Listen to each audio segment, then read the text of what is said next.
Hello guys, today I am going to tell you about turbochargers. What are turbochargers? So before going into what is turbocharger, I would like to tell you one thing that suppose when you do a heavy work, you need lot of oxygen, lot of air to breathe while doing a heavy work. So in same way, when engine is built for heavy power or to increase the efficiency of the engine, we add a component which is called a turbocharger, and this turbocharger inhales the atmospheric air into the intake manifold.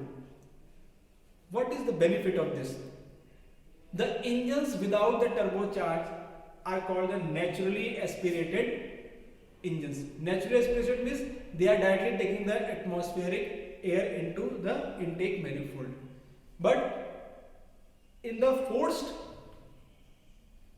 intake or forced aspirated engine, we have a turbocharger.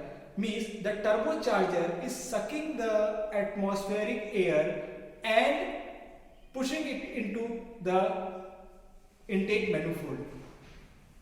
The benefit of this process is that the engine gets the charged air, compressed air into the intake manifold. How it is done? So the turbocharger is run by the gases coming out from the exhaust, means run by the exhaust gases. The biggest advantage of the turbocharger in compared to the supercharger is that the turbocharger is run by the exhaust gases which was going to the atmosphere.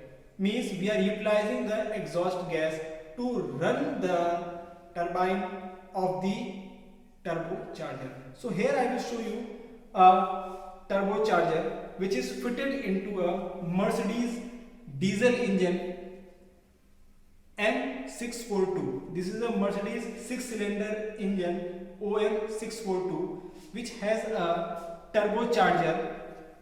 This is a variable geometry turbocharger. So here basically we will understand how the turbocharger works. So this portion you can see. This portion here, the exhaust gases coming out from the exhaust manifold enters into the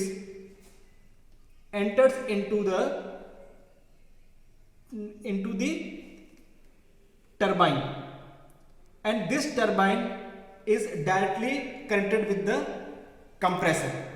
So what compressor does?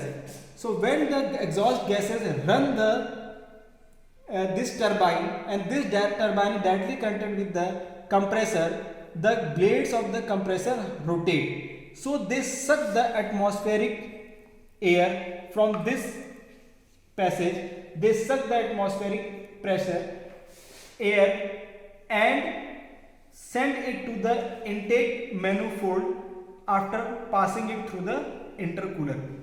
So the atmospheric air enters into this intake manifold after being compressed by the compressor side of the turbocharger.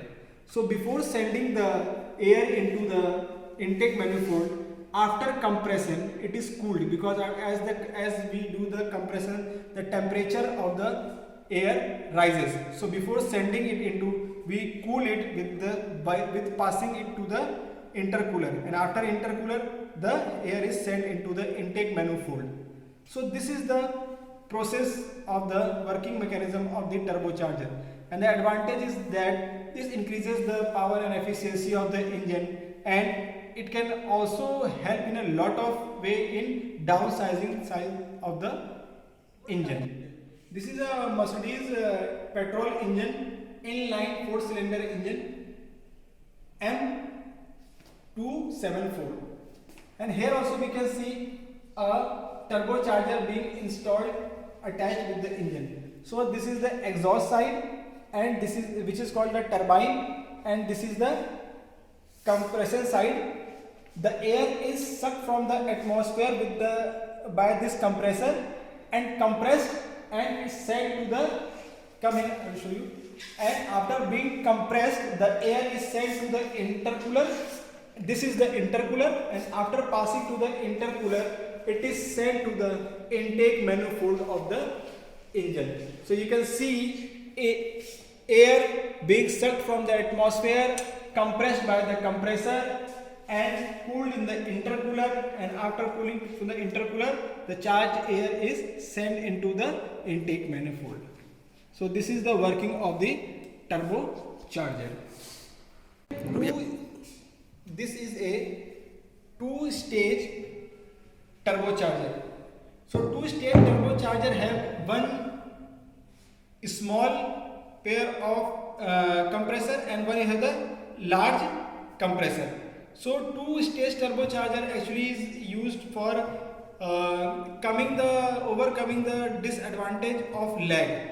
So actually what happens in the beginning, in the initial, when the RPM is very less, at that time the exhaust gases coming out had not much energy to run the turbine. So we have a lag. To overcome this lag, we have one more smaller size compressor which is run at a lower RPM of the engine RPM, and the mechanism of the turbocharger or the advantage of the turbocharger can be obtained at the lower RPM also. Means we overcome the lag of the turbocharger. I hope guys you must have understood what is the working of turbocharger in an engine. So in next video we will also study the various types of turbochargers. Till then guys, have a good day.